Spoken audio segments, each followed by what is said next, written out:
Première partie, des ressources. Les ressources sont nécessaires.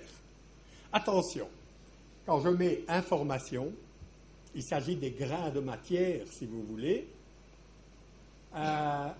C'est les ressources que le professeur apporte, mais c'est aussi les ressources que l'étudiant apporte.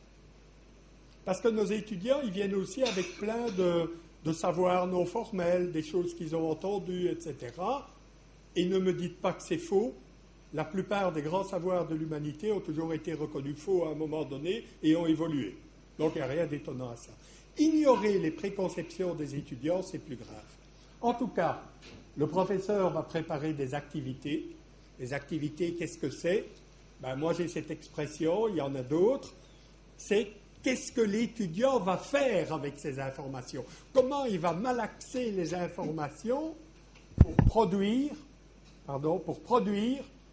de nouvelles connaissances, un travail de fin d'études, un podcast, une solution à un problème, une nouvelle connaissance, tout ça c'est la production.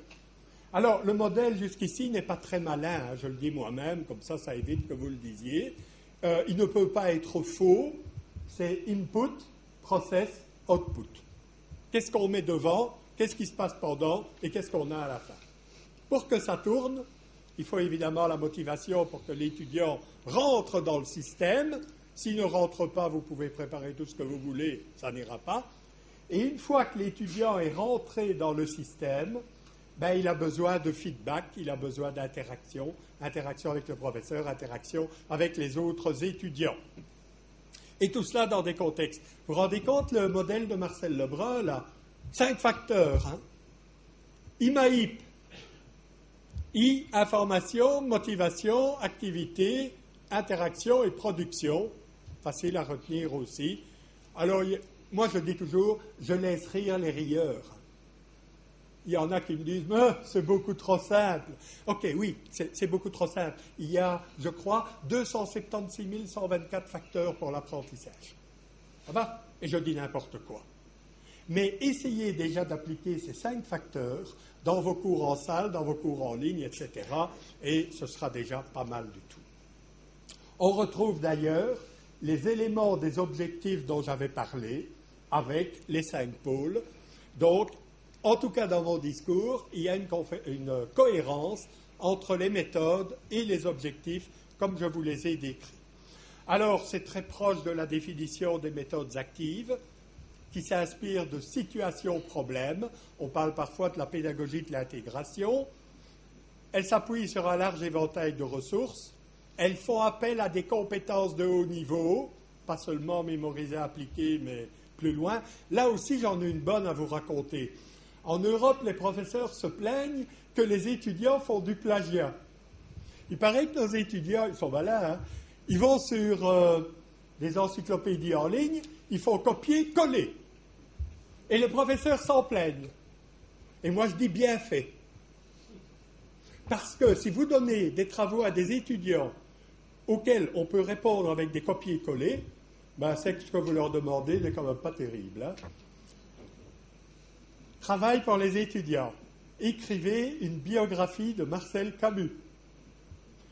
Heureusement que l'étudiant ne vous dit pas « Monsieur, on écrit un texte ou on vous donne simplement le lien vers la page web ?» Ça va? C'est très important. Hein? Il faudra arrêter à un moment. Que l'on doive mémoriser des choses, c'est important. Je le dis, je le redis, c'est fondamental. Ce n'est pas suffisant pour l'ère numérique. Les interactions et la production, j'en ai parlé. Situation, problème, recherche d'informations, argumentation. Les étudiants ont du mal d'argumenter. C'est difficile. Travaux de groupe, réseaux sociaux, et tâches, projets, le chef-d'œuvre. La production, pour moi, c'est le chef-d'œuvre. Le chef-d'œuvre de l'artisan au Moyen-Âge qui créait un objet qui montrait son savoir-faire. Ça devrait être ça, l'enseignement et l'apprentissage. Alors, il y a des théories très modernes qui nous parlent déjà de la pédagogie à l'ère numérique. George Siemens a écrit le connectivisme. C'est une théorie qui est à cheval entre le constructivisme, on construit les connaissances, et le socio-constructivisme, en l'adaptant à l'ère numérique, en disant qu'une fois formés, les étudiants vont rencontrer des tas de métiers différents, que l'apprentissage formel est important, mais aussi l'apprentissage informel, que apprendre, ça se passe toute la vie durant, que les technologies, oui, sont en train de changer notre câblage cérébral. On a montré que des gens qui font des recherches fréquentes sur Google ont face à des problèmes, des excitations de zones du cerveau différentes.